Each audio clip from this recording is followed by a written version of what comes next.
É uma honra exibir o documentário Coragem, As Muitas Vidas de Dom Paulo Evaristo Arnes, no Cineclube Macunaíma da ABI. O documentário narra a trajetória dos 28 anos de Dom Paulo como arcebispo de São Paulo. Ele tomou posse em 1º de novembro de 70 e 8 dias depois o DOP já abria a primeira ficha de Dom Paulo. Foram no total 46 fichas. Com licença da palavra, o arcebispo e depois cardeal, a partir de 1973, e infernizou a vida dos militares. Ele chegou a praticamente invadir o doicode. Foi para a porta da Polícia Federal quando prenderam em 81 o Pérez Esquivel, Prêmio Nobel da Paz. Tirou do manicômio o único preso político que se tem notícia, colocado em hospital psiquiátrico, o lavrador Aparecido Galdino. Localizou no Chile as primeiras crianças, filhas de desaparecidos políticos, sequestradas e dadas para adoção. As crianças eram uruguaias. Aliás, a Cúria Metropolitana recebeu milhares de refugiados de outras ditaduras da América do Sul. Agora, imagine a minha emoção e a minha sorte de, como repórter da Folha de São Paulo, ter feito cobertura de tudo isso. O ato ecumênico na Catedral da Sé, em 31 de outubro de 75, quando denunciou o assassinato do jornalista Vladimir Herzog no próprio doicode, é considerado por historiadores a primeira trinca no muro do regime militar. O documentário mostra também o apoio que Dom Paulo deu à periferia de São Paulo. Ele vendeu em 73 o suntuoso Palácio Episcopal e com os 5 milhões de dólares da venda, ele comprou 1.200 terrenos na periferia, onde as pessoas em mutirão construíram centros comunitários e começaram a reivindicar seus direitos básicos: hospitais, creches, mais escolas. Ou seja, Dom Paulo infernizou também a vida de prefeitos e governadores, dando esperança ao povo de melhores dias. Mas não só com orações, com ações práticas e eficientes. Não é à toa que o lema dele como cardeal é de esperança em esperança. Dom Paulo conseguiu, com sua liderança, unir as oposições contra a ditadura militar. Ele teve, por exemplo, influência na criação do PT e do PSDB. O documentário divide a narrativa em momentos como o cardeal da periferia, dos operários, do povo da rua, o cardeal dos direitos humanos, o cardeal da esperança. Quem conheceu a trajetória de Dom Paulo vai matar uma grande saudade. Quem não conheceu vai sentir uma imensa falta de líderes que tenham consciência e possam efetivamente unir as oposições contra esta outra pandemia que se chama Jair Bolsonaro.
Alguns cardeais e bispos brasileiros fizeram oposição cerrada à ditadura militar que durou 20 anos, como Dom Helder Câmara, Dom Pedro Cassaldáliga, Dom Tomás Balduino, Dom Moacir Greque, Dom José Maria Pires, Dom Ivo Lochaiter, Dom Mauro Morelli, Dom Aloísio Lochaida. Em São Paulo, a resistência foi liderada pelo cardeal arcebispo Dom Paulo Evaristo Arnes, um frade franciscano.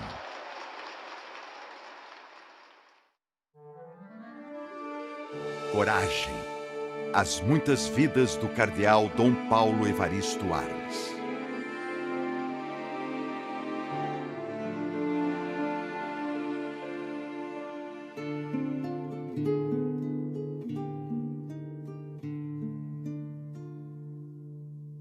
Senhor, fazei-me instrumento de vossa paz. Onde houver ódio, que eu leve o amor. Onde houver ofensa, que eu leve o perdão. Onde houver discórdia, que eu leve a união. Onde houver dúvida, que eu leve a fé.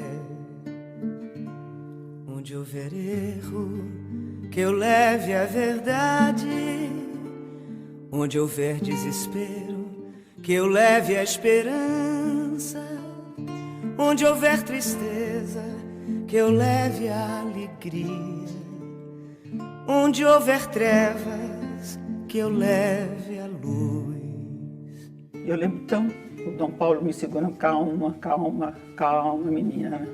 Vai com calma, você tem que ter calma. Dom Paulo é um homem que realizou para mim um arquétipo base da existência humana, que é simultaneamente ser terno e ser vigoroso. Ó Mestre, fazei que eu procure mais consolar que ser consolado, compreender que ser compreendido, amar que ser amado. E a democracia, que felizmente veio de volta com muito sacrifício, tem a impressão digital bem nítida de Dom Paulo Evaristo Arnes. Não há mais líderes, não há mais homens nesse país como o senhor foi durante tantos tempos para o povo de São Paulo e do Brasil. E a gente ficou ao lado do povo para a democracia. E custou, mas deu certo no fim, deu certo. Eu vou agora, em nome de todos, abraçar o nosso cardeal.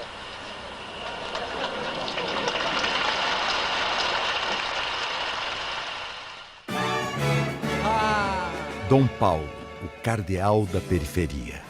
Fazei-me instrumento de vossa paz. Onde houver ódio, que eu leve o amor. Onde houver ofensa, que eu leve o perdão. Onde houver discórdia, que eu leve a união. Onde houver as trevas, que eu leve a luz. Mestre, fazei com que eu procure mais consolar que ser consolado, compreender que ser compreendido e amar que ser amado. 18 anos depois da aposentadoria de Dom Paulo, apenas em 2 bairros da capital paulista ainda permanecem algumas heranças da obra deixada pelo cardeal. Uma grande luz que Dom Paulo fez nessa cidade, na igreja de São Paulo, foram as comunidades. E Dom Paulo, que morava num palácio, ele vendeu o palácio. Todo esse recurso ele colocou em disponibilidade para a construção de centros comunitários, de capelas nas periferias. E isso foi um passo muito importante. Com os 5 milhões de dólares da venda do palácio, Dom Paulo comprou 1.200 terrenos e iniciou a Operação Periferia. A Operação Periferia foi uma verdadeira revolução silenciosa. A maior cidade do país assistia o povo que nunca teve voz no comando do seu destino, reivindicando, lutando, buscando uma vida melhor. Eu aprendi a consultar o povo. enquanto o governo mandava o povo calar a boca, nós pedíamos ao povo que eles se reunissem em pequenos grupos e sugerissem o que eles queriam fazer por São Paulo. Então, eles traziam o resultado. E eu dizia sempre, o resultado que vocês trazem já está aprovado pelo fato de vocês serem o povo que decide. Então, é um homem sempre aberto às coisas novas, mas a partir de uma raiz profunda, que é aquele mergulho nas raízes escuras da Mãe Terra, onde estão os pobres, onde estão os humilhados. E a partir daí, sempre suscitar esperança. Tenho esperança. Resisto, não desisto. E coragem, vamos à frente. E isso não é retórica. É a profunda convicção dele, acho que é a virtude cardeal dele. A Operação Periferia passou então a ocupar os terrenos vazios nas bordas da cidade. E a polícia logo apareceu para expulsar o povo das ocupações. A violência policial no movimento de moradia, aqui na Zona Leste, no ABC, era uma coisa absurda, absurda. Olha, teve uma época aqui que foi tão violenta a coisa, que eu digo que se não fosse pessoas como o Padre Ticão, Dom Angélico, o próprio Dom Paulo, entrar na frente, muita coisa ruim teria acontecido aqui. Muitas mortes teriam acontecido. A Operação Periferia trazia o povo para o centro da vida e não para a margem. E o povo tem que ocupar o centro da nossa preocupação. Só aqui na Zona Leste da Pastoral foram construídas 35 mil moradias. E hoje nós temos 4.300 famílias já na fila de espera, já tem a terra. Até hoje, em todas as reuniões, a gente fala, Dom Paulo está aqui presente. Desta forma, lutando por uma vida melhor, o povo da periferia foi, ao longo do tempo, se juntando nas comunidades eclesiais de base. Nós nos reuníamos sempre como irmãos, como amigos, etc. Né? Depois eu reuni as irmãs, depois eu reuni etc. E organizei um grupo de 31 que fizeram um treinamento de assim, animação de grupos e foram levar todas as doutrinas do concílio para cada uma das comunidades e fundar então comunidade de base. Quer dizer, pequenas comunidades onde o povo podia se manifestar e participar. As comunidades eclesiais de base e Operação Periferia foram alvos de investigação do SNI, Serviço Nacional de Informação do Regime Militar. Aliás, o SNI citou Dom Paulo em mais de 1.500 fichas.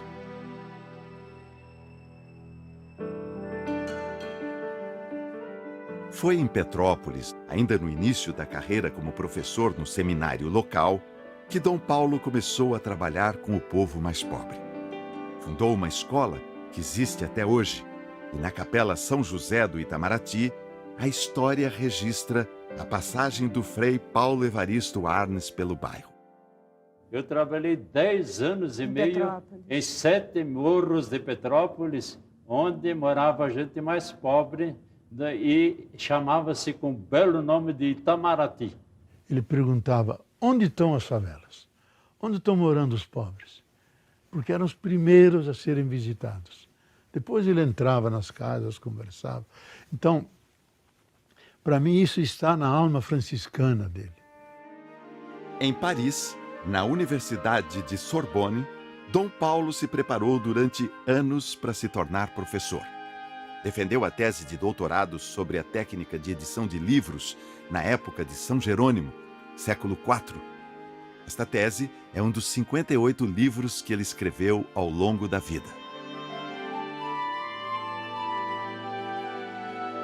Sobre ele, já foram escritos mais de 30 livros.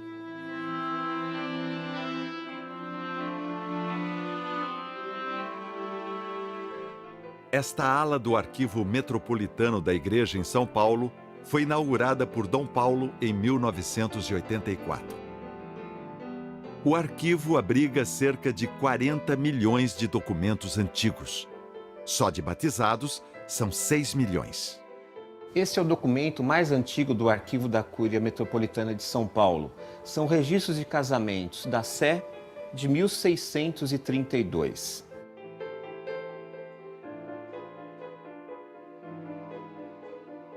Essa é a sala de Dom Paulo no Arquivo da Cúria e eu sou a Maria Ângela Borsoi, que por 40 anos fui secretária dele e hoje cuido do acervo que aqui se encontra.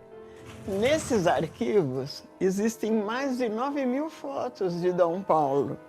Por exemplo, aqui Dom Paulo tomando chimarrão após o jantar, uma rotina da vida dele em casa. Aqui, numa recepção na Cúria Metropolitana, por ocasião ou de Natal, ou de Páscoa, ou aniversário dele, quando ele recebia amigos, gargalhando no meio das crianças da confraternização. E aqui, apesar de Dom Paulo ser um corintiano roxo, ele está, quem diria, celebrando uma missa no Palmeiras. Palmeiras! Aqui tem aproximadamente 200 horas de gravações em imagens em que Dom Paulo participa. Neste livro estão as crônicas que registram o cotidiano do arcebispo de São Paulo. Nomeada por Dom Paulo, eu escrevi com tinta indelével as crônicas do dia a dia, da atividade dele. Aqui no arquivo, nós temos todas as agendas pessoais de Dom Paulo. Por exemplo, essa de 1947, quando ele foi estudar na França, e onde ele tem anotações em francês, por exemplo, da primeira vez que ele viu neve. Eu estive 5 anos na França e convivi com os prisioneiros de guerra, que voltavam da Alemanha torturados, com o braço cortado, com perna amputada, com feridas em todo o corpo, mas também, sobretudo, machucados na alma, no orgulho francês. E convivi com esses 200 colegas na mesma classe durante 5 anos e posso dizer, eles me prepararam para a vida. Em março de 1964, o ainda frei Paulo Evaristo Arnes teve em Petrópolis um primeiro contato com militares brasileiros. Foi um diálogo um pouco assim conciliador ali, né? Ele não tinha ainda postura ante o regime militar que ele vem a ter logo em seguida. Ele era anticomunista, assim como todos na Igreja Católica, e aí ele vem se transformar nesse homem contra o regime logo em seguida, porque os desmandos começaram também logo depois, né, que as tropas passaram e, enfim, tudo começou. Nós percebemos que a ditadura realmente era uma ditadura à maneira hitlerista, à maneira de Mussolini e à maneira de Franco, naquele momento em que eles começaram a caçar as pessoas. No momento em que começaram a expulsar as pessoas da universidade e grandes professores reconhecidos por toda a sociedade. No momento em que a cassação era quase que um instrumento normal deles, mas sem processo. Logo, decisões de cima para baixo e muitas vezes injustas e tremendamente partidárias. Em 1966, o Frei era convocado pelo Papa Paulo VI para ser bispo. Em sua autobiografia, Dom Paulo, que estava em Roma, descreve a emoção que tomou conta dele. Deixei os aposentos centenários do cardeal-prefeito da Congregação dos Bispos e me dirigi de imediato à Basílica de São Pedro, onde olhei para o lugar em que eu sabia, pelas informações do professor da Sorbonne, estavam os restos mortais de São Pedro. Então, pela primeira vez na vida adulta, quanto me lembro, eu chorei. Chorei tanto que uma pessoa desconhecida veio bater-me no ombro perguntando: "O senhor padre está se sentindo mal?" Respondi: "Sim, mas só Deus pode curar esta fraqueza que no momento me invade o corpo e a alma." Forquilinha, no sul de Santa Catarina, onde Dom Paulo nasceu, foi fundada em 1912 por descendentes de colonos alemães, como o pai Gabriel e a mãe Helena. Tiveram 13 filhos naturais e 2 adotivos, entre eles 5 religiosos. Nós nos dávamos muito. Tudo era feito em comum. Roubaram um pouco de balas na casa de comércio. E as saídas do barranco do rio Mãe do Dia. E o Paulo trepado na árvore, apanhando os engás e jogando para baixo. Quando chegou no alto do barranco, ele deu de frente com a mãe Helena. E ele apanhou bastante, porque ela tinha proibido de ir lá no barranco. Todos nós, sem exceção, começamos a trabalhar com 5 anos. 5 anos.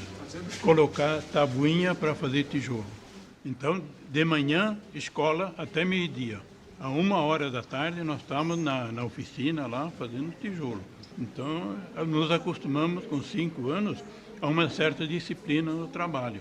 O pai nunca surrava. Olha só. Acho que ninguém apanhou do pai. Ele já é uma... Deu um tapinha assim. Só de olhar, só de olhar. Um tapinha, né? O que a senhora fez, a senhora lembra? Eu briguei com a Zilda. Aliás, também eu acho que veio vice-versa, né? Porque um não briga sozinho, né? Mas só a senhora levou o tapinha? É que a Zilda foi rápida.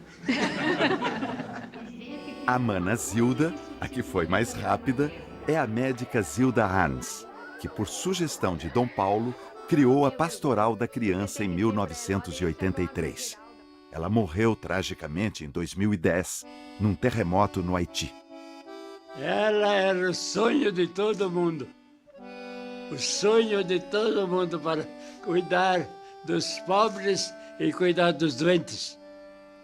Das crianças, sobretudo.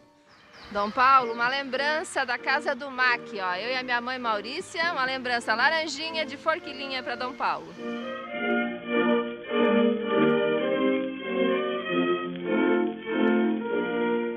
Doch ich kann dich nicht begleiten, weil ich hier bleiben muss. Paulo Paulo. Tchau. Obrigada. Tchau. Obrigada por tudo que você foi para nossos corações. Está aqui sempre. Eu estou sempre com você, viu? Tudo de bom. Até o céu.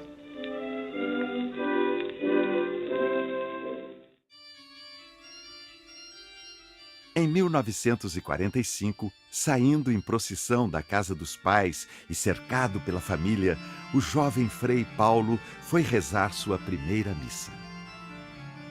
21 anos depois, em 3 de julho de 1966, Dom Paulo fez questão de ser consagrado bispo junto à sua família, em Forquilinha, com a presença do cardeal arcebispo de São Paulo, Dom Agnello Rossi. Assim, em 1966, o menino da pequena Forquilinha, de 1000 moradores, chegava para ser bispo auxiliar em São Paulo, com seus 4 milhões de habitantes. Foi nesta época, em 1969, que Dom Paulo teve o primeiro contato com um preso político. Na verdade, uma presa e freira, a irmã Maurina Borges, que foi barbaramente torturada. Eu acho que quando a repressão chegou na pele da igreja, os dominicanos são presos e torturados, os religiosos são perseguidos e muitos padres, e o assessor de Dom Helder é assassinado.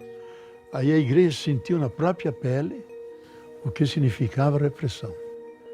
E acho que a conversão não foi tanto em termos de evangélicos e pensar nos direitos humanos, sentiu-se que ela era vítima. A notícia do intenso trabalho do bispo auxiliar da Zona Norte em defesa dos direitos humanos e na organização dos pobres chegou a Roma e Dom Paulo recebeu um novo convite do Papa Paulo VI. Um convite ou uma ordem?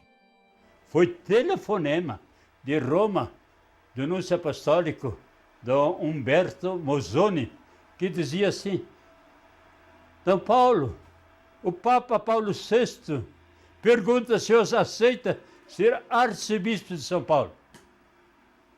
Eu quase desmaiei ao telefone, porque o cardeal Rossi estava do lado, ele ia para Roma e eu não sabia. Eu disse, não sei o que é isso. Ele disse, é para ser sucessor do Agrário Rossi, que vem para Roma. Puxa, então eu tenho que ir para Roma? Não, o senhor pode ficar em São Paulo. Tá bom. Mas é consulta ou é ordem? Isso eu não sei. E no apostólico esperou 5 minutos. Foi consultar não sei quem, voltou dizendo, é ordem do Papa, ou ao menos desejo do Papa. Aí, o que você pode responder? O novo arcebispo continuou na sua peregrinação em defesa dos direitos humanos.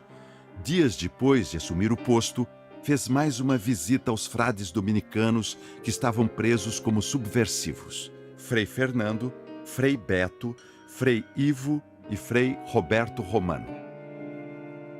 Devido à quantidade cada vez mais crescente de torturas e de violências, né, eu decidi acabar com tudo suicidando. Né? E só fiquei sabendo de mais coisas quando eu acordei no hospital militar com a presença de Dom Paulo. Ele me abraçou, né, e me consolou, né, disse uma série de palavras de esperança, uma série de coisas assim muito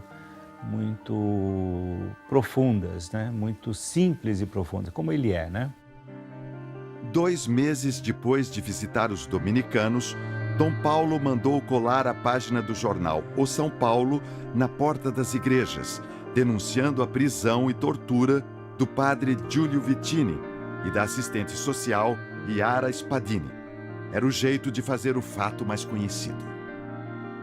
Olha, o Júlio foi barbaramente torturado, né? Com choques elétricos, de ameaça de espancamento. A equipe era do Fleury, né? Agora, no meu caso, primeiro me fizeram várias perguntas e, né, me chutavam, assim, eu sentada, eles me davam um pontapé. E no canto tinha uma cadeira metálica, né, cadeira chamada, com uma placa em cima, cadeira do dragão.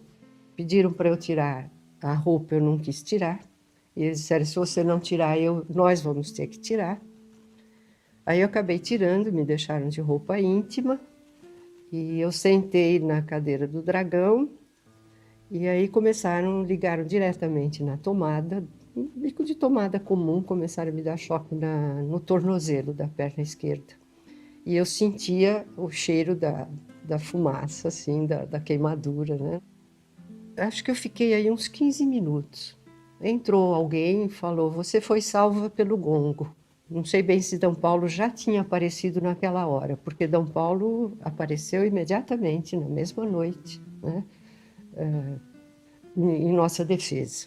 Em 1987, Dom Paulo me chamou para fazer o Prêmio de Direitos Humanos da Arquidiocese de São Paulo. Um tempo de terror e assustadoramente relacionado com as mulheres presas. As mulheres eram torturadas de uma maneira... Elas impunham aos torturadores um certo constrangimento. E esta figura que se ajoelha encapuçada, com as mãos amarradas atrás, é também uma postura de oração que se fazia pela família, pela proteção da família. Foi mais ou menos isso que Dom Paulo me passou, e eu acho que consegui sintetizar nessa imagem.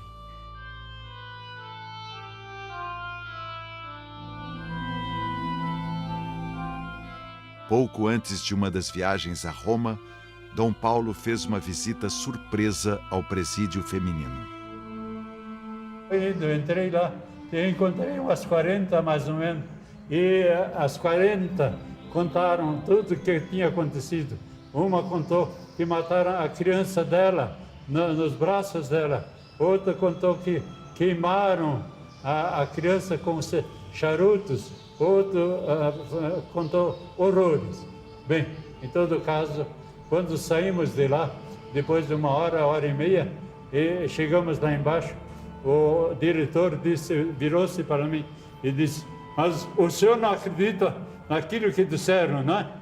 Eu disse: se 1% for verdade, eu tenho vergonha de dizer nesse momento que eu sou paulistano, sou brasileiro, que São Paulo se tortura dessa maneira como vocês torturaram essas meninas inocentes que nada tem que ver com comunismo e nada tem que ver com subversão. Ele disse: não, isso não é verdade, nem 1%. Eu peguei pela gravata: estamos diante de Deus, o senhor não pode mentir. Aí ele ficou calado e disse: de fato, muita coisa acontece que não devia acontecer.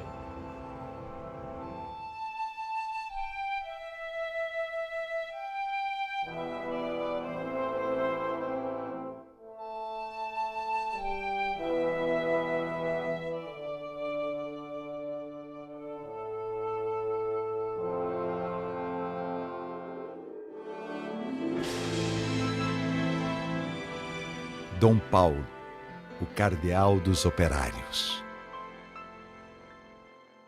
A pastoral operária, no governo, no pastoreio maravilhoso de Dom Paulo Evaristo, foi uma opção de todo o povo santo de Deus reunido em assembleia.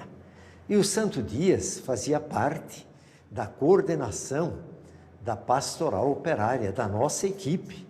Simples, humilde, ardoroso, combativo, muito ativo.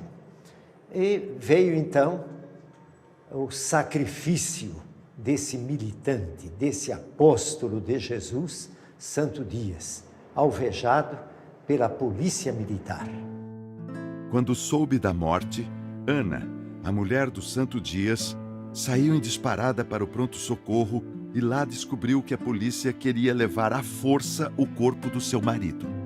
Aí eu comecei a gritar: olha, eles vão sumir com o corpo santo, gente, pelo amor de Deus, o que eu faço? Olha, gente. Aí eles falaram: não, eles vão para o inferno, nós vamos junto. Então, a hora que saiu de lá, eles ligaram a sirene com a maior altura e passavam em cima de calçada e virava assim, e a gente dentro do carro assim, toda... E o corpo santo atrás naquela caixa de ferro e o motorista, nós três, até chegar no Instituto Médico Legal.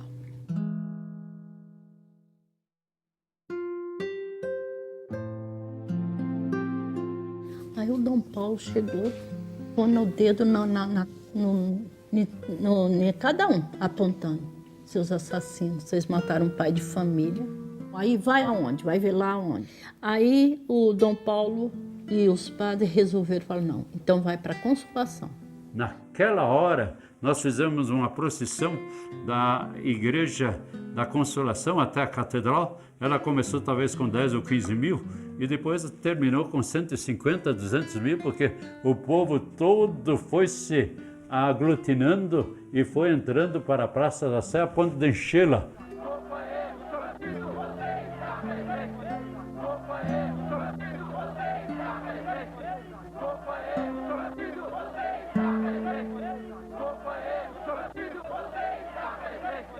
O Santo Dias nos comove desde a aurora até ao entardecer. Cada dia.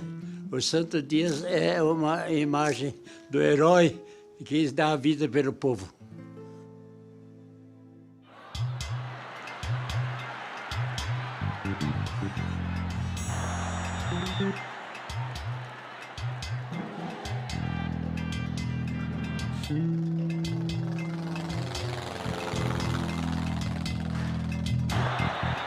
Chegou um momento que as greves no ABC, elas não eram mais meramente em defesa de um aumento salarial ou do reconhecimento do valor de trabalho de uma categoria.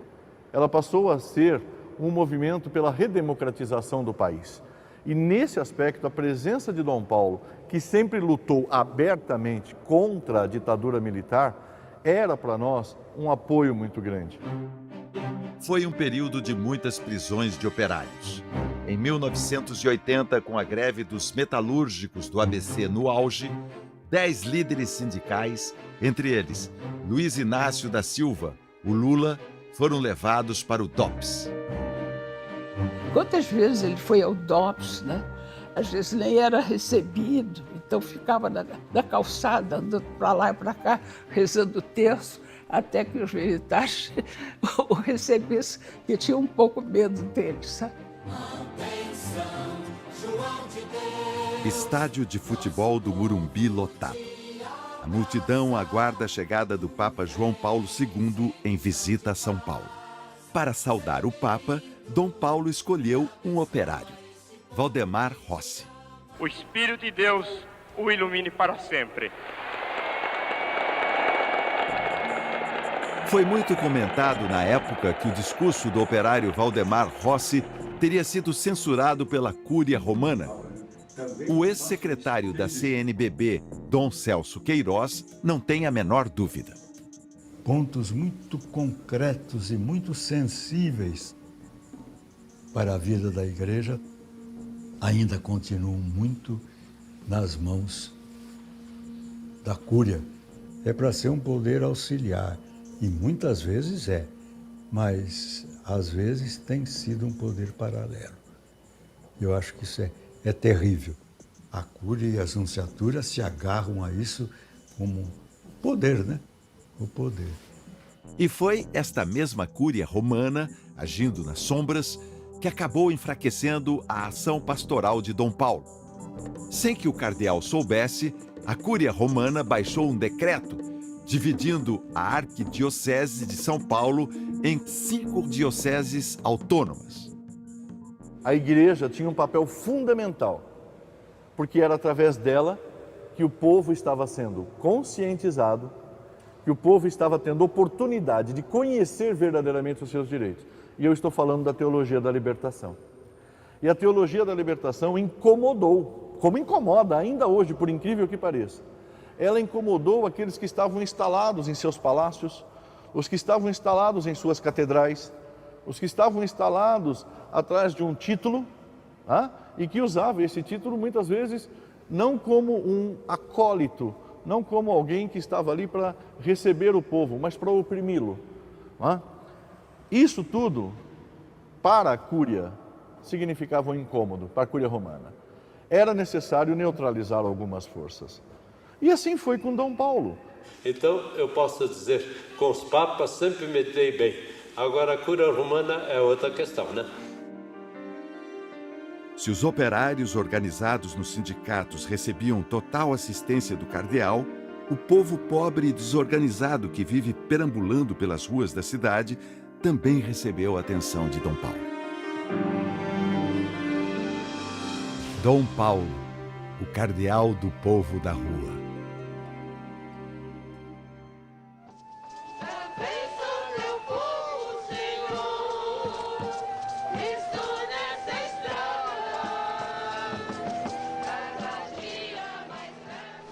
Cláudio entrega a casa de oração para o povo da rua.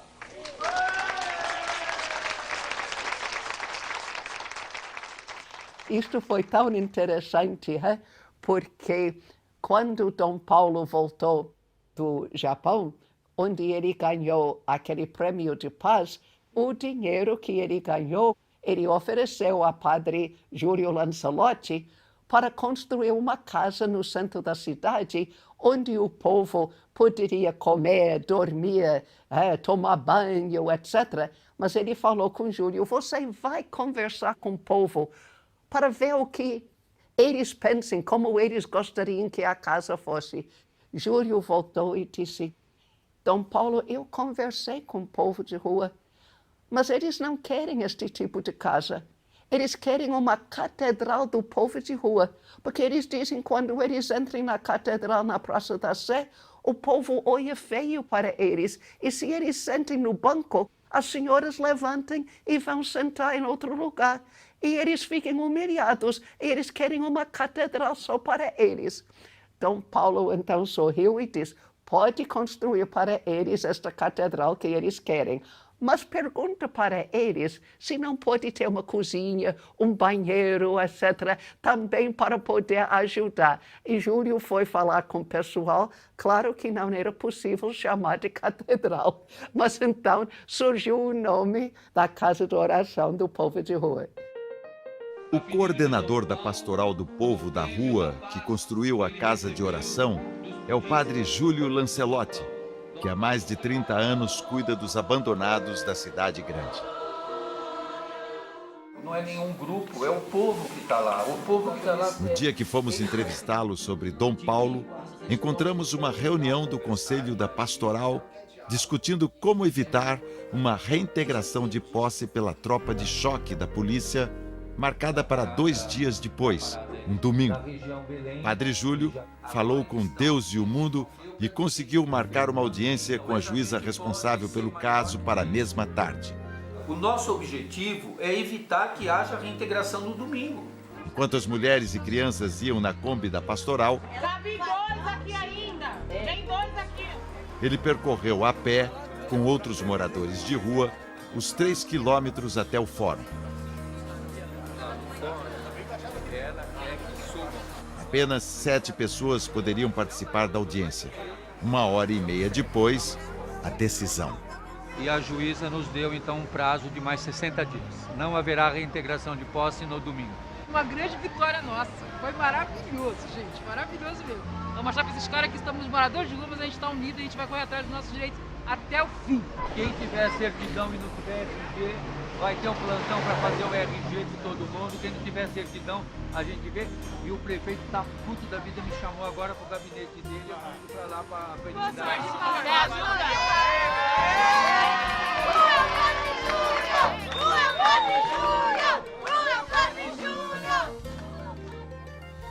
Esse é o Padre Júlio, companheiros nós dois do Ministério Sacerdotal, depois eu saí de padre, ele continuou, e ambos ligados à questão do povo da rua há 30 anos. Ele como uma questão vital de pastor, de serviço, de padre, eu do aspecto mais teórico. Acabei fazendo até a minha tese de doutorado em Ciências Sociais na PUC sobre a população de rua em São Paulo, especialmente sobre o papel de Dom Paulo, a ação do Júlio Lancelotti e a questão do sujeito histórico do povo da rua. Por que pegar isso como tema? Porque Dom Paulo sempre dizia, o povo da rua é muito grande e sofrido em São Paulo, e muita gente da prefeitura, do governo, da sociedade, dos empresários, acha que eles não valem. Aí eu percebi que estudando Marx, os teóricos sociais, eles também acham que eles são Lumpen. Aliás, em alemão, Lumpen quer dizer pano de chão, limpeza. Então eu falei, puxa, se são desprezados pela sociedade, desprezados pelos teóricos, será que alguém pode dar valor a essa gente vendo que eles são sujeitos? Aí notei que Dom Paulo era um destes personagens. Ele dava valor à pessoa. Talvez aí porque Dom Paulo tinha uma ideia que é franciscana e tomista, vamos dizer assim, meio a meio, meio São Francisco, meio Tomás de Aquino. Ele crê que atrás de qualquer pessoa existe uma verdade e ela é mais importante do que a silhueta da pessoa, do que o traje da pessoa, do que a fala da pessoa. Então também o povo da rua tem uma verdade que talvez possa ser uma verdade de termômetro que vai mostrar que tem algo de errado na sociedade, porque eles estão lá embaixo. Eu digo que a tese que me deu meu doutorado, na verdade, pertence a essa população de rua. E ela não existiria se não tivesse um cardeal que tivesse essa ideia maluca, totalmente estapafúrdia, de reconhecer que nos últimos da sociedade tem uma palavra a ser dita e que essa palavra é verdadeira e que essa palavra pode mudar a cidade. Esse é Dom Paulo. O Amparo Maternal é outra instituição voltada para o povo da cidade. E Dom Paulo, sempre que possível, ia visitar o Amparo. Ele assistia partos e ficava entusiasmado.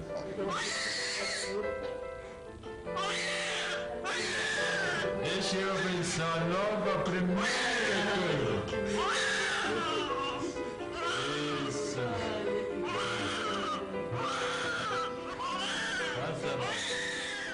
o Amparo se tornou um centro de referência no atendimento de grávidas e mães solteiras pobres.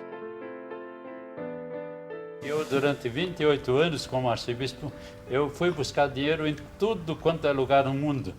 Andei com o chapéu na mão e, no fim, eu sempre dizia, bom, se alguém quiser me ajudar em alguma coisa, ajude o Amparo Maternal, porque eu gosto de criança, e a criança tem que nascer bem e ter os primeiros 6 anos muito bem cuidados.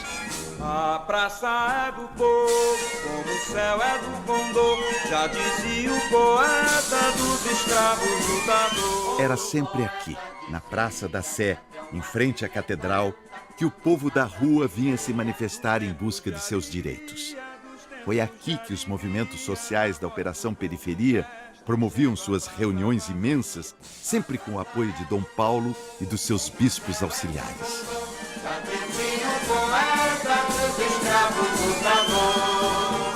As fotos do Dom Paulo eu sempre fiz com muito carinho, porque ele falava e fazia as coisas com carinho para o povo. Que nem essa foto aqui é de Corpus Christi, né, na Sé, onde reunia todas as nossas dioceses, né, que era a antiga arquidiocese, que tinha as 7 regiões, e se reunia todos. Essa aqui é Maria de Lourdes Guarda, né, que era uma deficiente que ficou numa cama 40 anos, e ela organizava os deficientes físicos em toda a América Latina. E o Dom Paulo tinha muito carinho por ela, por isso que ela estava em todos os eventos. O Dom Paulo estava presente. Foi também na Praça da Sé que explodiu o movimento Diretas Já, em comício memorável, com 300 mil pessoas em clima de festa. Um movimento que queria implantar imediatamente as eleições diretas para presidente. Não cabe a um líder da igreja tomar um partido. Tem que defender as causas sociais gerais, as causas do povo. É o que Dom Paulo faz. Nesse limite, eu acho que a igreja deve estar comprometida. Deve continuar sempre sendo comprometida, ter uma consciência crítica, mas não sectária nem partidária.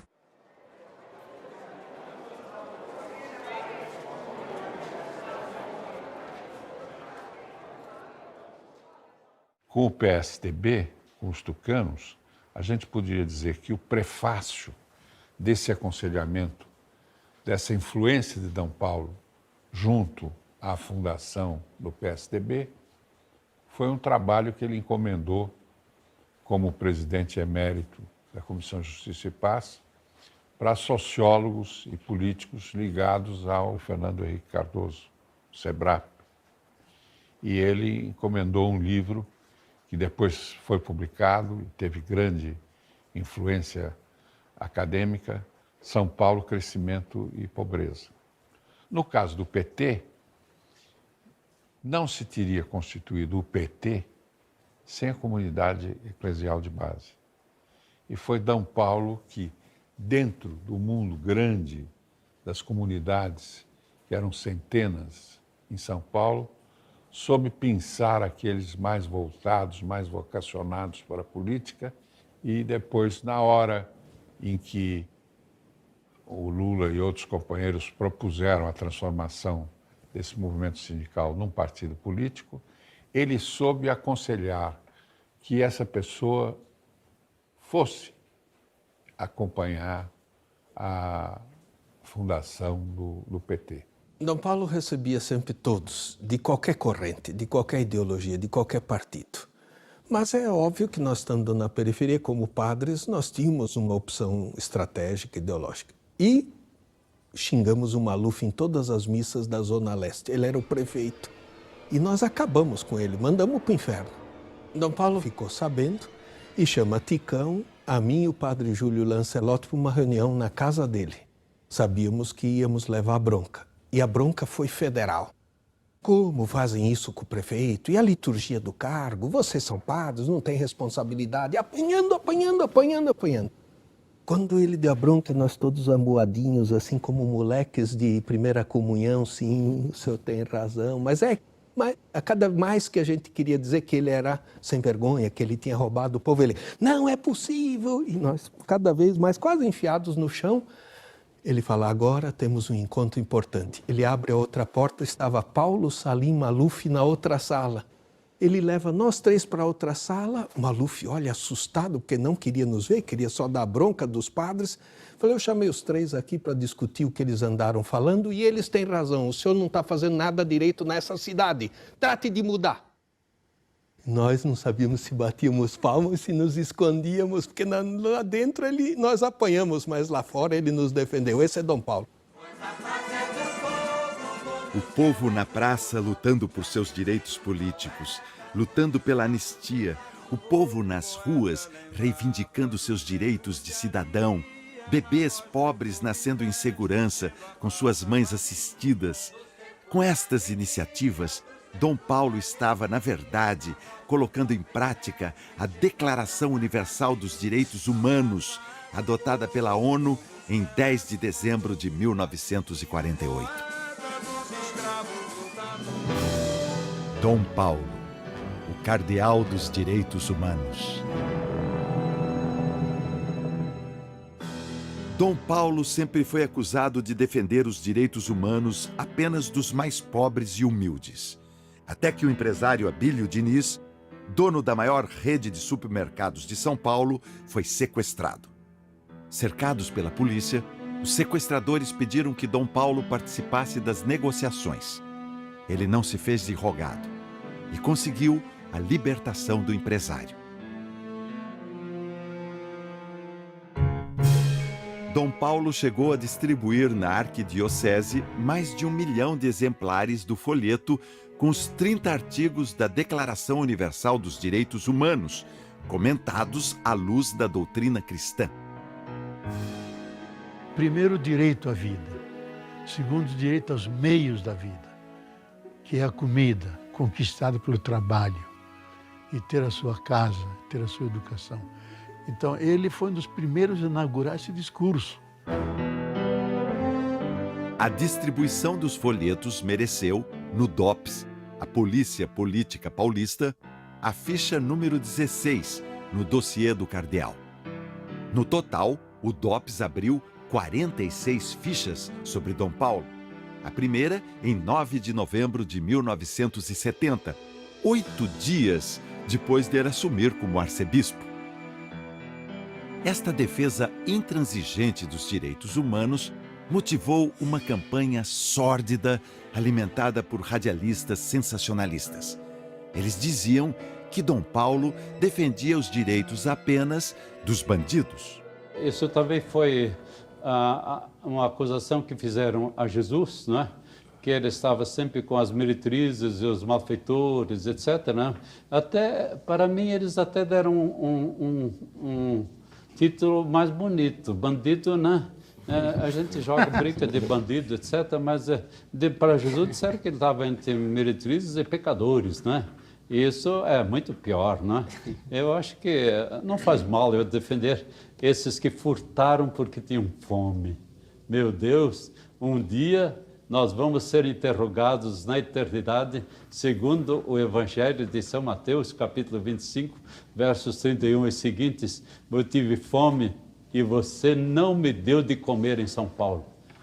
Eu tive fome e você me deixou com fome. E você me pôs na cadeia em vez de me dar um trabalho para eu merecer aquilo que eu devo. Dirigida por advogados de renome e sempre acionada por Dom Paulo, a Comissão Justiça e Paz, fundada em 1972, conseguiu, entre outras proezas, soltar o único preso político do regime militar que se tem notícia, internado num manicômio, o lavrador Aparecido Galdino. A denúncia foi feita pelo professor José de Souza Martins, da USP, durante Semana de Direitos Humanos, promovida pela Arquidiocese em 79. 3 meses depois da denúncia, Galdino dava o seu primeiro passo rumo à liberdade. Margarida Genevois foi a primeira mulher presidente da Comissão Justiça e Paz de São Paulo e também a primeira mulher na história da Igreja Católica a representar oficialmente um cardeal. trabalho foi uma coisa simples, sabe? Na hora, eu fui uma vez lá, enfim, falando dos projetos e o que a gente estava fazendo, eu disse, não, Paulo, eu recebi um convite para um encontro em Moscou, que me parece muito interessante, e tinha, assim, os grandes nomes da área de direitos humanos, Dalai Lama, Madre Teresa. Ele disse, eu também fui convidado, mas não vou poder ir. Então você vai no meu lugar, você vai me representando. Ele veio um susto, assim, tá bom. E nós estávamos num grupo grande, assim, em pé, discutindo o que estava fazendo, o que achava e tal. E eu disse assim, o que vocês representam? Então foi passando assim, cada um dizia o que representava, né? Aí, quando chegou a minha vez, eu digo, eu represento o cardeal de São Paulo, Dom Paulo. Você sabe que, literalmente, ficaram de queixo caído. Eu digo, não é possível, uma mulher representando o cardeal, nunca se viu isso, sabe? Professora da PUC de São Paulo, Nadir Furi foi a primeira mulher em todo o mundo a ocupar o cargo de reitora em uma universidade católica. E foi com ela na reitoria que a polícia invadiu o campus da universidade em 1977. Todos que tiveram antecedentes da PUC e comando da PUC estão presos. É lamentável o que aconteceu, realmente lamentável. Tenham quebrado até violões, tenham quebrado até moringues, tenham quebrado até as coisas mais úteis da existência. É uma coisa triste, bárbara, uma pena. Meu caro amigo, me perdoe, por favor, se eu não lhe faço uma visita. Mas como agora apareceu um portador, mando notícias nessa fita. Dom Paulo e Fidel Castro tiveram uma intensa troca de correspondência. Só que, ao cumprimentar Fidel pelos 30 anos da Revolução Cubana, Dom Paulo recebeu dezenas de mensagens de protesto.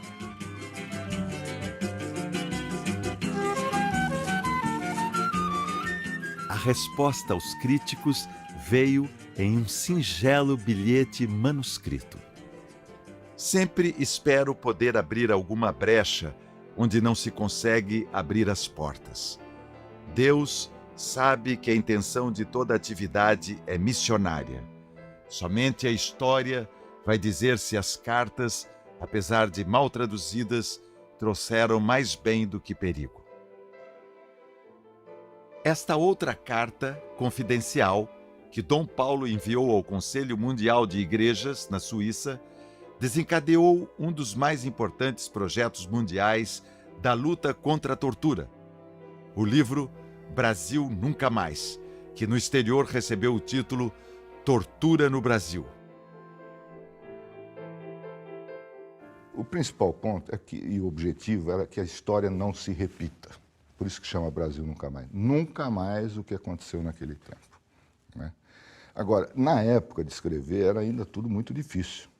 Primeiro, a gente não podia contar para ninguém o que estava fazendo, porque era um livro secreto. Você imagina, você ficar mais de um ano num trabalho secreto.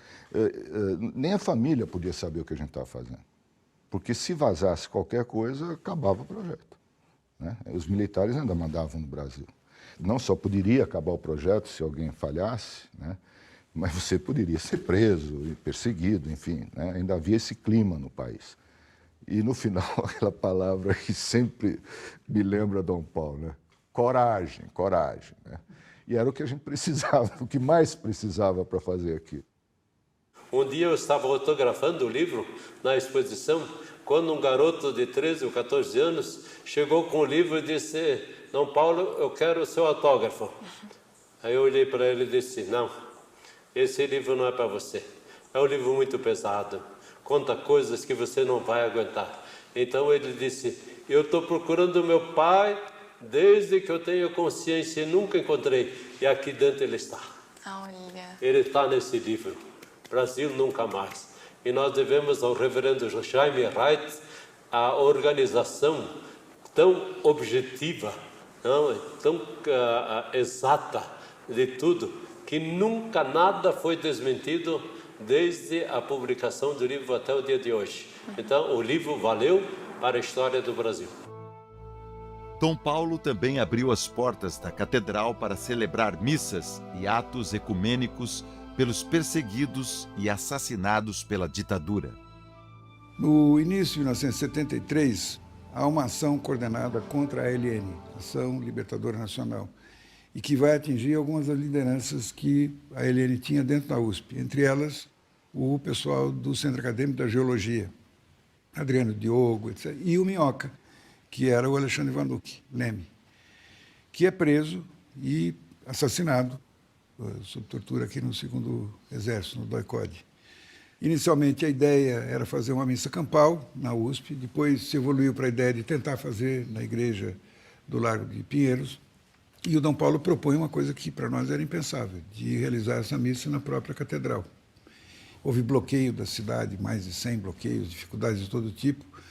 No entanto, se realizou aí esse ato solene, uma missa, em solidariedade, em preito ao Alexandre Vanucci, que acabou se convertendo no primeiro grande ato político depois do ato institucional número 5. A catedral se encheu, em torno da catedral também, estudantes de todos os tipos, de todos os lugares, e a gente teve uma manifestação. Eu fiz um protesto contra a tortura ou contra qualquer tipo de tortura. E é isso que abre o caminho para uma série de iniciativas de popularização da Declaração Universal dos Direitos Humanos e tudo mais nos anos seguintes, e que vai culminar de alguma maneira para a história com o ato ecumênico em homenagem ao Vladimir Herzog. Tem dias que a gente se sente como quem partiu ou morreu. A gente estancou de repente, ou foi o mundo então que cresceu? A gente quer ter voz ativa pro nosso destino mandar. Mas eis que chega a roda viva e carrega o destino pra lá. Roda gigante, roda moinho, roda peão. O tempo rodou num instante nas voltas do meu coração. Em nome de Deus, homem, nós pedimos paz. Lembro muito bem o trajeto para a catedral, a cidade vazia, que ela estava situada, o clima de medo que pairava no ar. Lembro a entrada da catedral, cheia a catedral, depois que eu tive consciência de quanto cheia estava. Mas ela estava muito cheia. E 2 momentos. Um durante a cerimônia, que foi a fala de Dom Paulo, que ele denunciou publicamente o assassinato do Vlado, quando ele cita um salmo, ele cita algo da Bíblia, em que ele fala que malditos sejam aqueles que sujam a mão de seus irmãos, que sujam as mãos com o sangue de seus irmãos. Ou seja, foi e aquilo mexeu muito comigo, acho que foi uma coisa que... Porque alguém teve coragem de denunciar publicamente para milhares de pessoas que estavam lá. E quando terminou a missa, com toda aquela força que eu tinha para me segurar, estava saindo por fora, estava saindo pela nave novamente, eu acabei me descontrolando, vieram amigos, me abraçaram, eu não aguentei, chorei, berrando muito. E eu lembro, então, o Dom Paulo me segurando, calma, menina, vai com calma, você tem que ter calma.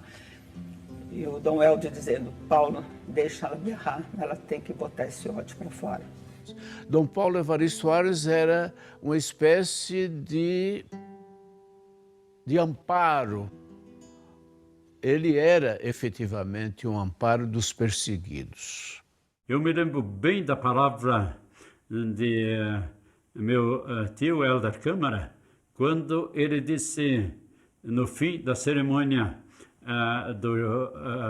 pelo jornalista Vlado Herzog, ele me disse, Dom Paulo, hoje a ditadura caiu.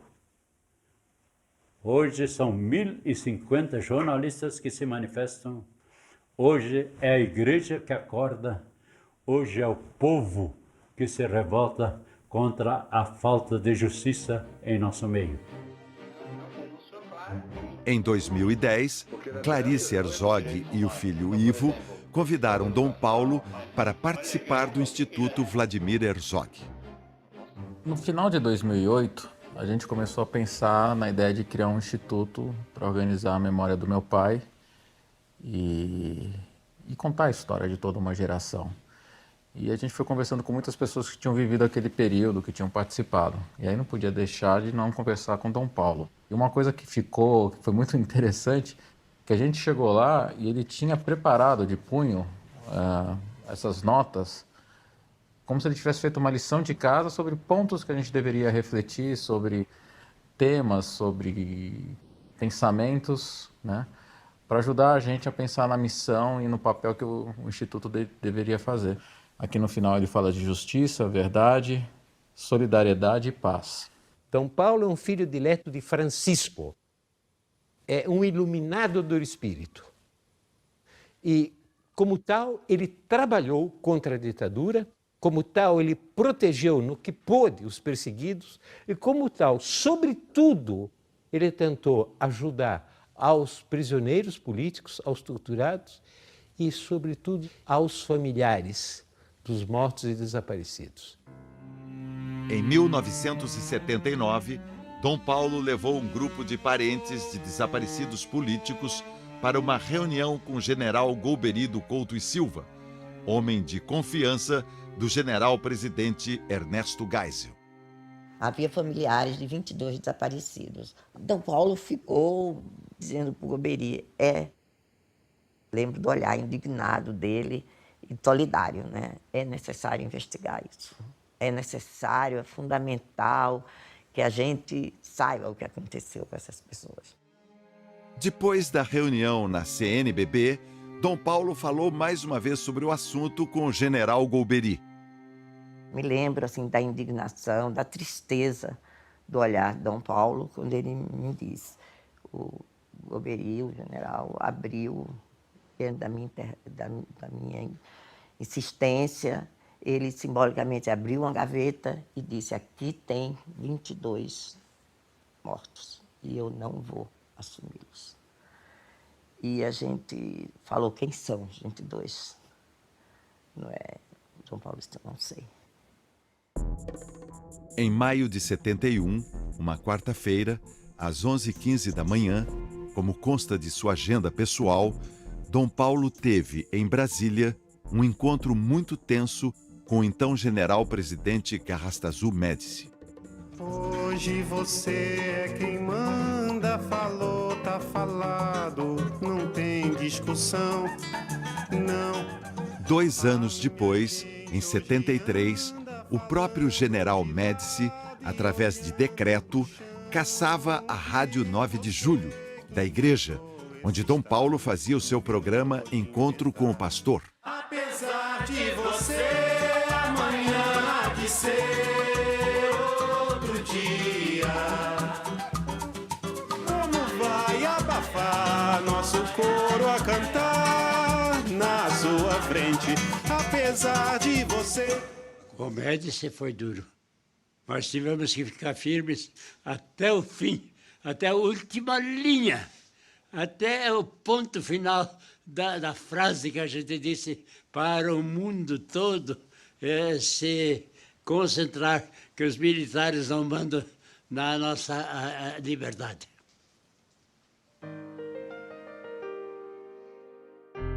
A Rádio 9 de Julho só foi devolvida para Dom Paulo em 96, durante o governo Fernando Henrique Cardoso. Em outra ocasião, a mãe de Dom Paulo, Dona Helena, soube que um general de apelido Jumbo andava perseguindo o filho cardeal. Em seu livro, a historiadora da família, Otília Arns, irmã de Dom Paulo, conta como foi o diálogo entre mãe e filho. Outro dia alguém me falou que um general chamado Jumbo, em São Paulo, costuma fazer mal a você. Posso rezar contra ele?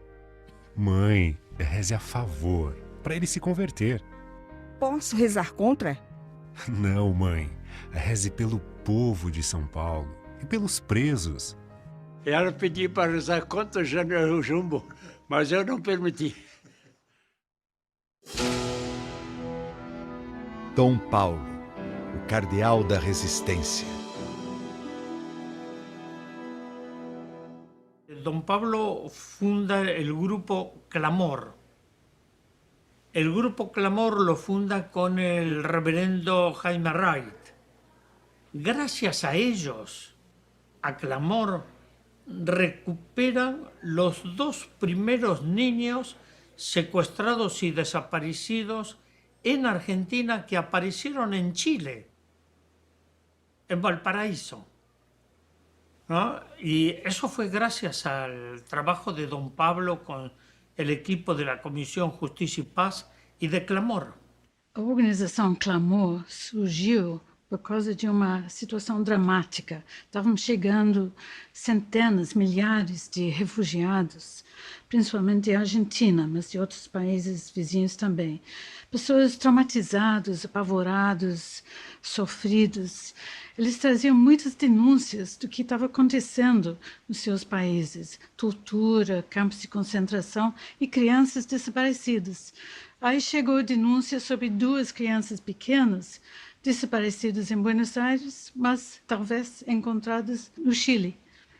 Bem, chegou a denúncia, mas tinha que investigar. E o próprio Dom Paulo sugeriu que o jornalista Ricardo Carvalho fosse enviado para o Uruguai para tentar localizar a avó das crianças e reunir documentos provando que os seus netos eram realmente as crianças encontradas no Chile.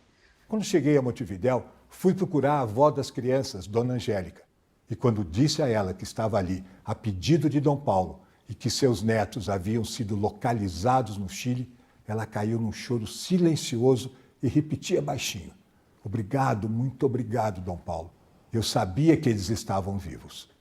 O passo seguinte era levar a avó para o Chile para reconhecer as crianças como sendo seus netos. E assim foi feito. Uma coisa muito gostosa.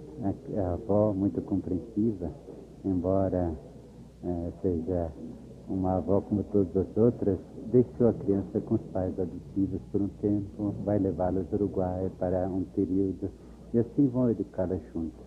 Foi uma solução muito humana, muito cristã e também muito objetiva. Esta resistência permanente em defesa dos direitos humanos levou o cardeal de São Paulo a receber, em 77, um prêmio que chamou a atenção do mundo. Doutor em Direito da Universidade Americana de Notre Dame, ao lado do então presidente dos Estados Unidos, Jimmy Carter. No ano seguinte, Jimmy Carter fez uma visita ao Brasil. Depois de várias reuniões oficiais e pronto para embarcar de volta aos Estados Unidos, o presidente americano deixou o protocolo perplexo. Convidou Dom Paulo para ir com ele na limusine até o aeroporto. No galeão, Carter teve que deixar Dom Paulo por ali mesmo, porque aí já era demais chegar na cerimônia oficial de despedida com um dos principais opositores do regime ao lado. E uma coisa é verdade: poucos bispos, arcebispos ou cardeais souberam valorizar tão bem as várias possibilidades de comunicação como Dom Paulo. Aqui ele é um ator, numa peça de teatro, quando ainda era muito jovem. Foram centenas de entrevistas para emissoras de rádio e televisão do Brasil e do exterior, como esta para a TV alemã. Sem contar as entrevistas para jornais e revistas, as revistas masculinas, inclusive.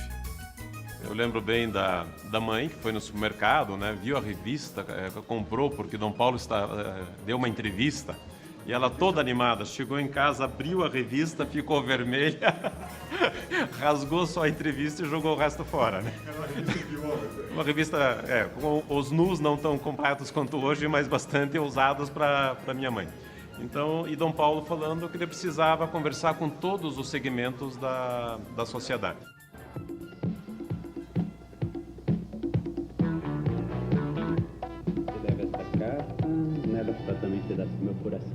E por achar importante atingir as diferentes mídias, chegou a fazer uma ponta, quando já era cardeal, na novela O Profeta, de Ivani Ribeiro, levada ao ar em 1977 na TV Tupi.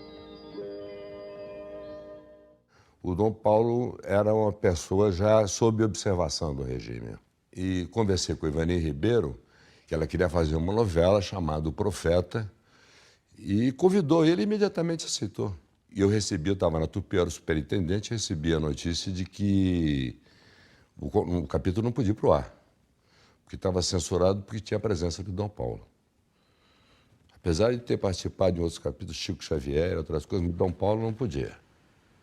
Aí eu falei assim, eu não vou receber a censura pelo telefone. Pelo telefone eu não posso atender, eu não sei quem está falando do outro lado da linha. Então, não, mas aqui é do Departamento da Polícia Federal, é o major tal, sei lá como dele, não será exibido. Aí eu falei, muito too late, muito tarde, porque faltam 20 minutos para a novela entrar ao ar e eu não vou aceitar a censura pelo telefone. Bom, foi pro ar. Agora, o rolo que deu isso aí, bom, foi todo mundo pra rua. Eu, em primeiro lugar, obviamente, né? E o Mauro Salles, em Solidariedade, que era o diretor de todo o grupo de empresas do Chateaubriand, também se demitiu. E o sonho de recuperar a Tupi foi por água abaixo pela ditadura. Ao valorizar o São Paulo, jornal da Cúria, Dom Paulo tratou, em 75, de temas como defesa do meio ambiente, quando o assunto ainda não era notícia. Enfrentou também uma dura e implacável censura ao jornal de 71 a 79. Vale a pena lembrar que Dom Paulo sempre se sentiu muito à vontade com jornalistas, até porque ele também é jornalista, com carteirinha e tudo, registrado na ABI, Associação Brasileira de Imprensa. Rui Mesquita, diretor do Jornal da Tarde, chegou a dizer ao cardeal: o problema, Dom Paulo, é que os repórteres gostam do senhor. Coragem. Já o jornalista Chico Pinheiro presta toda segunda-feira, ao vivo, uma homenagem a Dom Paulo. E para você que está de olho na gente, coragem. Coragem por dois motivos, né? Primeiro, porque é uma maneira de começar a semana.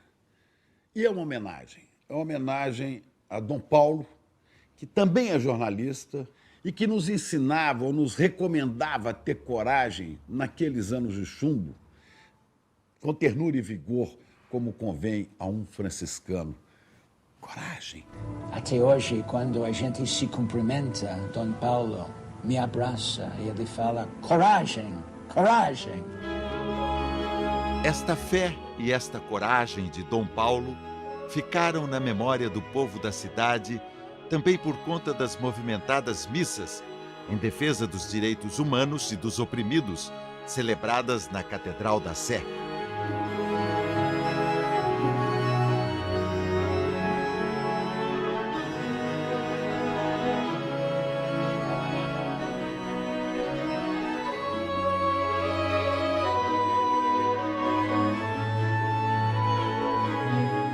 Dom Paulo, o cardeal da esperança.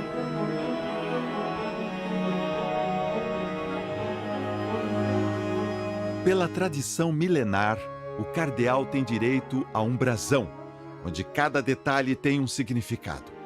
No de Dom Paulo, por exemplo, os ramos verdes frutados representam o café de São Paulo, sede do episcopado.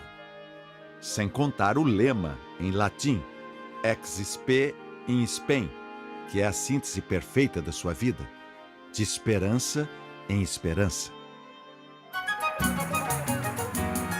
A esperança de ver o seu Corinthians campeão.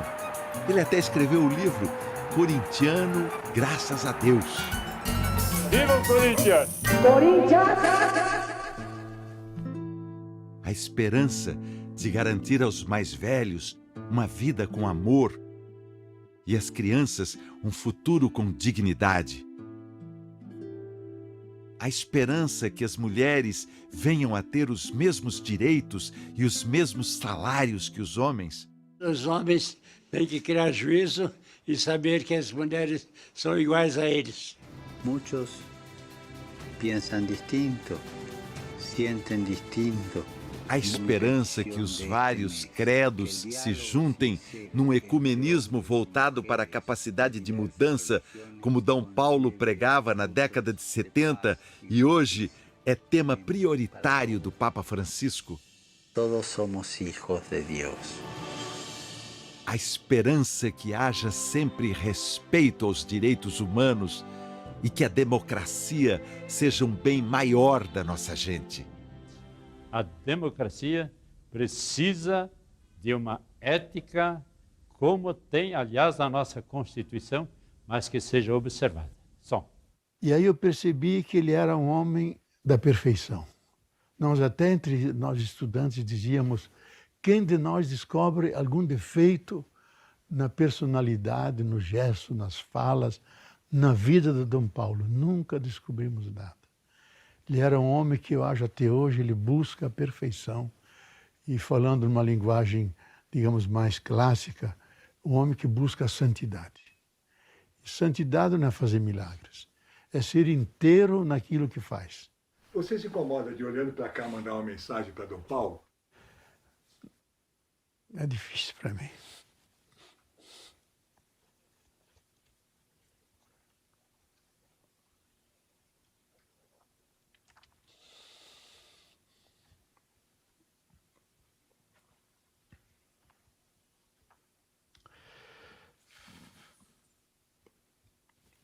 Dom Paulo, eu conservo um bilhete que o senhor me deu na mão quando embarquei no navio, no dia 15 de julho de 1965. No bilhete o senhor dizia, Frei Bov, o senhor foi escolhido para estudar e nós queremos dar o melhor dos estudos, porque a Igreja do Brasil merece o melhor. Vá em nome de Deus. E volte para ajudar a fazer um país melhor e uma igreja a serviço do povo. E lembre-se do Salmo. Construa sempre junto com Deus, porque se não construir, em vão trabalham os que constroem.